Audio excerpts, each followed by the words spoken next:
اگر قرآن حدیث کی معلومات ہو تو جانے والا جنتی ہے یا جہنمی ہے آپ دیکھ کر ہی پتہ کر لیں. اگر مرتے وقت ایسی آواز نکلے حلق سے جیسے جانور ذبح کرتے ہوئے،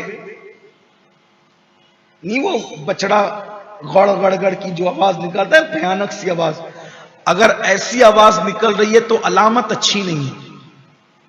یعنی معاذ اللہ یہ نہیں کہتا کہ وہ جہنمی ہے، لیکن یہ کہتا ہوں احتیاط سے، علامت اچھی نہیں ہے. اس کے لیے کثرت سے مغفرت کی دعا کرنا چاہیے. 3 علامتیں بڑی اچھی ہیں. نمبر 1، موت کے وقت کسی کی پیشانی پر پسینہ آ جائے، یہ جنتی ہونے کی نشانی. اسی طریقے سے ناک کے نتھے پھول جائیں،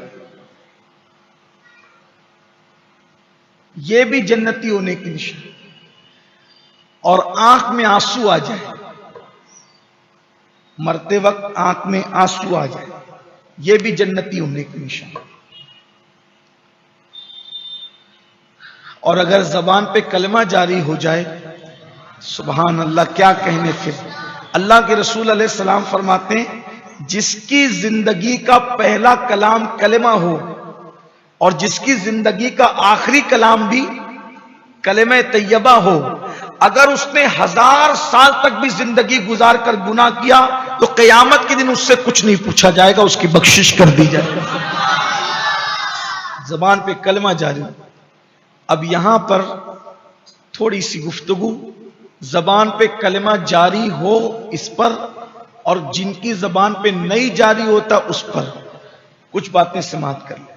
نمبر 1، حدیث پاک میں آتا ہے کہ جو لوگ دنیا کے اندر مسواک کثرت سے کرتے ہیں، انشاءاللہ جب وہ مریں گے تو ان کی زبان پہ کلمہ جاری ہوگا. مسواک کر دیں. اسی طرح جو ہمیشہ باوضو رہتے ہیں ان کی زبان پہ کلمہ جاری ہوگا.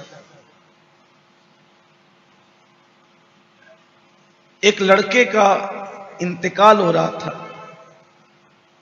نوجوان لڑکے کا انتقال ہو رہا تھا. اصحاب مصطفیٰ صلی اللہ علیہ وآلہ وسلم اس کے سرانے جلوگر تھے اور کلمے کی تلقین کر رہے تھے، لیکن اس کی زبان پہ کلمہ نہیں آ رہا تھا.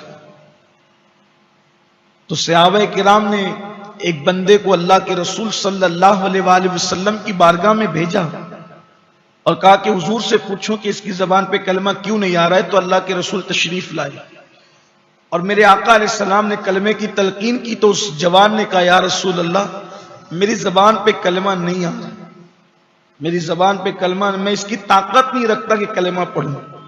تو اللہ کے حبیب علیہ السلام نے پھر فرمایا کیا اس کی ماں حیات ہے؟ تو لوگوں نے کہا ہاں. تو کہا بلا اس کو. اس کی ماں کو بلایا تو پوچھا کہ تو اس سے راضی ہے کہ ناراض ہے؟ اس کی ماں نے کہا کہ میں اس سے ناراض ہوں. تو آقا کریم صلی اللہ علیہ وآلہ وسلم نے فرمایا اگر میں آگ جلاؤں اور تیرے بیٹے کو اس میں زندہ ڈالنے کی بات کروں تو بول کیا تو اس کو معاف نہیں کرے گی؟ اس کی یا رسول اللہ میں بالکل معاف کر دوں گی. تو فرمایا پھر معاف کر دے مجھے اور اللہ کو گواہ بنا کر. اس خاتون نے کہا کہ میں نے آپ کو اور اللہ کو گواہ بنا کر کے اپنے بیٹے کی غلطی کو معاف کر دیا. ادھر اس کی ماں نے اس کو معاف کیا. آقا نے فرمایا کلمہ پڑھ. تو اس نے کلمہ پڑھا لا الہ الا اللہ محمد الرسول اللہ، اور اس کی روح نکل گئی. اللہ کے حبیب علیہ السلام نے فرمایا اللہ نے میرے صدقے اس کو جنت عطا فرما دی. اس سے پتا چلا کہ جو ماں باپ کا دل دکھاتے ہیں ان کی زبان پہ مرتے وقت تک کلمہ نہیں آئے گا. وہ کلمہ پڑھنے کی قدرت نہیں رکھیں گے، طاقت نہیں رکھیں گے. آج بہت سے لوگ جب گھر کے باہر نکلتے ہیں تو ان کی گفتگو اتنی میٹھی، اتنی خوبصورت، ایسے بنا بنا کے الفاظ بولیں گے، اور جب گھر میں جائیں گے تو ماں باپ کا دل چھلنی کرتے، ماں باپ کا دل دکھاتے ہیں. یاد رکھیے جس سے ماں باپ ناراض ہیں، کلمہ تو اپنی جگہ. بہت سارے لوگ ایسے کہ جو مسلمان مرتے ہیں لیکن کلمہ نہیں آتا، ان کی زبان پہ نہیں آتا، پھر بھی مسلمان مرتے ہیں. لیکن جو ماں باپ کو ستاتے ہیں، ڈر ہے کہ وہ مریں گے تو کافر ہو کے مریں گے، اس لیے ماں باپ کا دل نہ دکھاؤ. نمبر 2، یہ بھی سن لیں کہ جو لوگ غسل جنابت میں ٹال مٹول کرتے ہیں، دیر سے کرتے ہیں غسل جنابت، ڈر ہے کہ جب وہ مریں گے تو کافر ہو کے مریں گے۔ اسی طرح سے جو لوگ اذان کی آواز سن کر کے دنیا کی باتیں کرتے ہیں، بک بک کرتے ہیں، چپ نہیں ہوتے اذان کی آواز سن کر، اس کا جواب نہیں دیتے، بے توجہی کرتے ہیں، حدیث پاک میں آتا ہے کہ ڈر ہے کہ مریں گے تو کافر ہو کر مریں گے۔ اس لیے اذان کی آواز سنو، پہلی مرتبہ جو اذان کی آواز کان میں آئے چپ ہو جاؤ، خاموش ہو جاؤ، کتنی بھی اہم بات چل رہی ہو چھوڑ دو، وہیں پر اس کا پہلے جواب دے دو۔ اذان 2 سے 3 منٹ کے اندر ہو جاتی ہے، اگر 2-3 منٹ کوئی بات ہم روک لیتے ہیں، رک جاتے ہیں، تو آخر کون سا ہمارا نقصان ہوتا ہے؟ اذان کی ناقدری مت کیجیے۔